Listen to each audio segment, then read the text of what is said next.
The Quranic concept of light. Nur.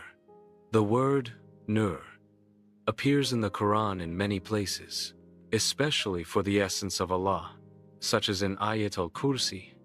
Allah is the light of the heavens and the earth, and the Quran is also called Noor. In addition, the Prophet ﷺ has also been called Sirāja Munīra, meaning a bright lamp, spreading religion and inviting to Allah. You can connect this mission to spreading the light of religion, preaching, which is mentioned repeatedly in the Quran.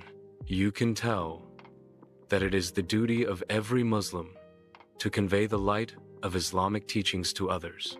Teachings of the Quran. You can highlight those teachings of the Quran which can be called light, such as truth, justice, peace, knowledge, and ethics. If you need any other information for your video, you can ask.